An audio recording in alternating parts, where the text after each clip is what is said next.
Ish oxiriga yetay deb qoldi. Putin Zelenskiy bilan uchrashuvga qarshi emas, faqat sharti bor. Xitoyda kutilmagan holatlar yuz bermoqda. Si Szinpin o'z generallariga ishonmay qo'ydi.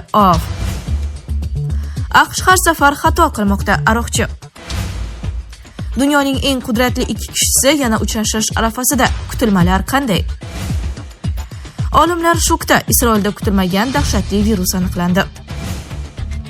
Mutlaqo qabul qilib bo'lmaydi. Tramp Eron taklifini qoraladi.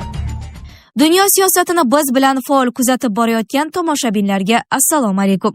Videoga like bosing va fikringizni kommentariyada yozib qoldiring. Sedanachi kompaniyasidan erkaklar uchun maxsus mahsulot. Prostamix erkaklar salomatligi uchun tabiiy yechim. Agar sizni prostata shamollashi, ichki diskomfort yoki turli noqulayliklar bezovta qilsa, unda Prostamix aynan siz uchun. Prostamix prostata faoliyatini qo'llab-quvvatlaydi va jinsiy zaiflik kabi muammolardan butunlay qutulishga yordam beradi. Eng muhimi, natijasini birinchi haftadayoq sezasiz. Batafsil ma'lumot olish uchun 55lik kodi bilan 503 2200 raqamlariga sim qoqing. Ish oxiriga yetay deb qoldi. Putin Zelenskiy bilan uchrashuvga qarshi emas, faqat sharti bor. Rossiya prezidenti Vladimir Putin Ukraina masalasini hal qilish bo'yicha yakuniy kelishuvga erishilganidan keyin Zelenskiy bilan uchrashuv o'tkazishga qarshi emas. U 9-may kuni o'tkazilgan g'alaba paradi yakunlanganidan bir necha soat o'tib jurnalistlar qarshisiga chiqdi va savollarga javob qaytardi. Putin Zelenskiy o'zi bilan shaxsan uchrashmoqchi bo'layotgani, Rossiya hech qachon bundan bosh tortmasligi, kim istasa Moskvaga kelishi mumkinligini aytgan. Shu bilan birga 3-mamlakatda uchrashishga qarshi emasligi, ammo bu muzokaralar o'tkazish uchun emas, balki bitim imzolash uchun bo'lishi kerakligini qayd etgan. Bu uchrashuv yakuniy nuqta bo'lishi lozim, chunki biz muzokaralar nimaligini bilamiz. Men buni shaxsan Minskdagi muzokaralardan bilib olganman. Soatlab kechasi va kunduzi tinimsiz gaplashasan, lekin foydasi bo'lmaydi degan Rossiya prezidenti. Putin avval mutaxassislar har ikki tomon uchun tushunarli bo'lgan hujjatlarni kelishish uchun ishlashi, hamma narsani qilishi kerakligini qayd etgan. Bu holatda istalgan joyda uchrashib, imzo qo'yish yoki imzolashda ishtirok etish mumkin deya xulosa qildi. Brifing chog'ida Putin Ukraina mojarosi yakuniga qarab ketayotgani haqida gapirgan. Putin Rossiya ukrainlar bilan 2022-yilda Istanbulda kelishuvga erishgan, biroq shundan so'ng Fransiya prezidenti Makron unga qo'ng'iroq qilib, Ukraina bunday tarixiy hujjatlarni chekkasiga to'pponcha tiralgan holda imzolay olmasligini aytganini eslagan. U kelishuvga ko'ra Rossiya o'z qo'shinlarini Kiyevdan olib chiqib ketish kerak bo'lgani va Moskva bunga rozi bo'lgani. Keyin esa Buyuk Britaniyaning o'sha vaqtdagi bosh vaziri Jonson Rossiya bilan bu kelishuv imzolab bo'lmasligi, chunki bu adolatsiz kelishuv ekanini aytganini ta'kidlagan. Xitoyda kutilmagan holatlar yuz bermoqda. Si Szinpin o'z generallariga ishonmay qo'ydi. Xitoy raisi Si Szinpin o'zi tayinlagan generallarga nisbatan ishonchini yo'qotdi deb yozmoqda New York Times tahlilchilariga tayanib. Gazetaning qayd etishicha, harbiylarning bo'shatilishi Xitoy armiyasi modernizatsiyasini xavf ostiga qo'yadi. Szinpinning boshqaruvi izchil ravishda yakuniy bosqichga kirmoqda. Bu bosqichda uning siyosiy hisob-kitoblari o'zgarmoqda va u borgan sari atrofidagi a'zolardan xavotirlanmoqda, dedi Tayvandagi Chengchi Milliy universiteti professori Chan Wenkou. NET nashrining yozishicha, yangi kompaniyalar kadrlar almashinuvi bilan cheklanib qolmayapti. Xitoyda mafkuraviy tuzalish va inqilobiy tarbiyalash dasturi ishga tushgan. Bundan maqsad ofitserlarning kompartiya va raisiga sadoqatini mustahkamlashdir. Qayd etilishicha, Si armiyani modernizatsiya qilish uchun o'zi tanlagan qo'mondonlar bundan buyon ishonchga munosib emas degan xulosaga kelgan. Ishonchsizlikning sabablaridan biri korrupsiya. Washingtondagi Mudofaa Milliy universiteti katta ilmiy xodimi Untao Xitoy yetakchisi korrupsiya va mafkuraviy nopoklik orasida parallel o'tkazmoqda degan taxminni ilgari surdi. Sizning tasavvurda korrupsiya sababli jangovar tayyorgarlikda yuzaga kelayotgan muammolar mafkuraviy nopoklik oqibati hisoblanadi, dedi u.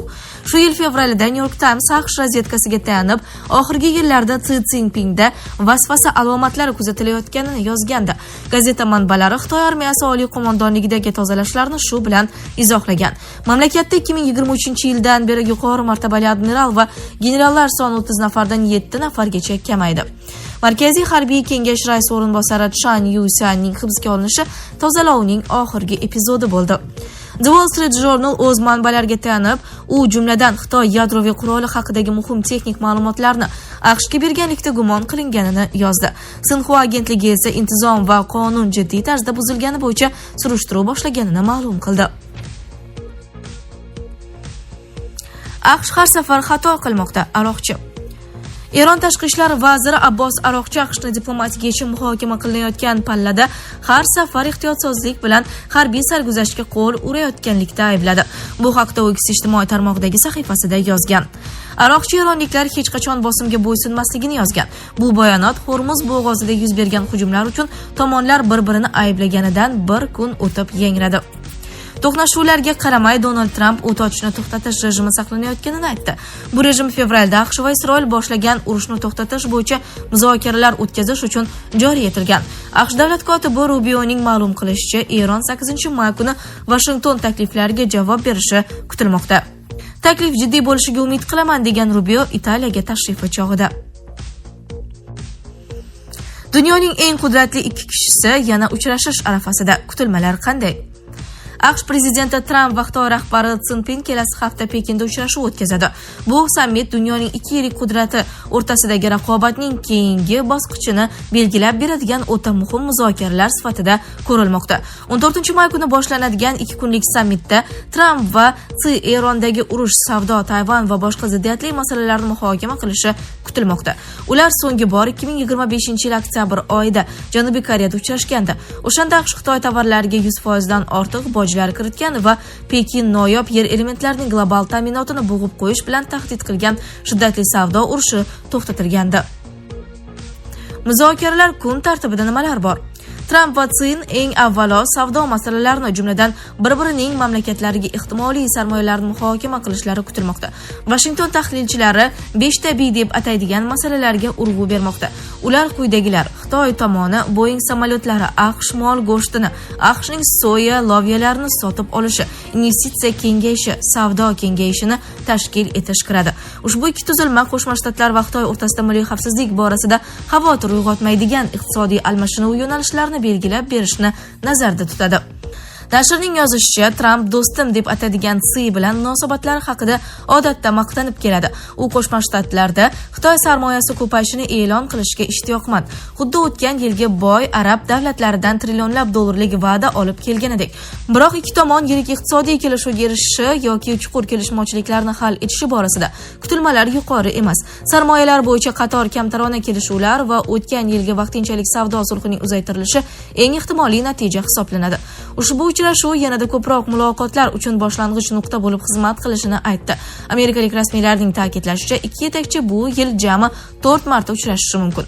Strategik va xalqaro tadqiqotlar markazining China Power loyihasi direktori Bonnie Lining so'zlariga ko'ra, Xitoyning ichida hamon Qo'shma Shtatlarga nisbatan chuqur shubha hissi mavjud. Shu bois ushbu sammit har ikki tomon uchun raqobat davom etayotgan bir paytda boshqa mamlakatga qaramlikni kamaytirish uchun vaqt yutish usuli hamdir. Olimlar shokda. Isroilda kutilmagan dahshatli virus aniqlandi. Isroilda hantavirus bilan bog'liq ilk holat rasman qayd etildi. Bu haqda Jerusalem Post xabar berdi. Ma'lum qilinishicha, bemor bir necha oy oldin Sharqiy Yevropada bo'lgan vaqtida virusni yuqtirib olgan. U hantavirusga xos simptomlar paydo bo'lganidan keyin shifokorlarga murojaat qilgan. Hozircha bemorning shaxsi, qayerda yashashi va unga tashxis qo'yilgan tibbiyot muassasasi nomi oshkor qilinmagan. Bemorga antitana tekshiruvi o'tkazilgan va u hantavirus bilan aloqada bo'lganini ko'rsatgan. Keyinchalik test orqali virus yuqqani tasdiqlangan. Shifokorlar ma'lumotiga ko'ra, bemorning ahvoli barqaror. U reanimatsiyaga muhtoj emas, qat'iy izolyatsiyaga ham olinmagan va hozirda shifokorlar kuzatuv ostida qolmoqda. Bu holat haqida Isroil Sog'liqni saqlash vazirligiga ham xabar berilgan. Mutlaqo qabul qilib bo'lmaydi. Tramp Eron taklifini qoraladi. AQSh prezidenti Donald Tramp Eronning yangi tinchlik takliflarini keskin rad etdi. Bu haqda u o'zining Trust Social sahifasida yozib qoldirdi. U yangi taklif loyihasini buni mutlaqo qabul qilib bo'lmaydi deya yozgan. Ma'lumotlarga ko'ra, Eron AQShga yo'l sahifali reja yuborgan. Hujjat Pokiston orqali yetkazilgan. The Wall Street Journal'ning yozishicha, Tehron yadroviy dastur bo'yicha 1 oylik muzokaralarni boshlashni, Hormuz bo'g'ozini bosqichma-bosqich ochishni va yuqori boyitilgan uran zaxiralarining bir qismini 3-davlatga berishni taklif qilgan.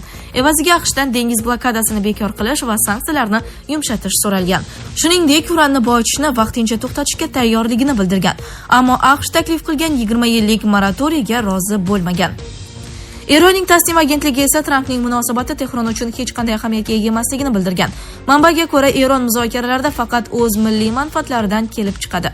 Tasnim agentligiga ko'ra, Eronning asosiy talablari urushni darhol to'xtatish, dengiz blokadasini bekor qilish, Hormuz bo'g'ozi ustidan nazoratni saqlab qolish va 30 kun ichida neft sanksiyalarini olib tashlashdan iborat. Sizlarga yetkazmoqchi bo'lganlarimiz shulardan iborat edi. Dunyo yangiliklaridan uzoqlashmang.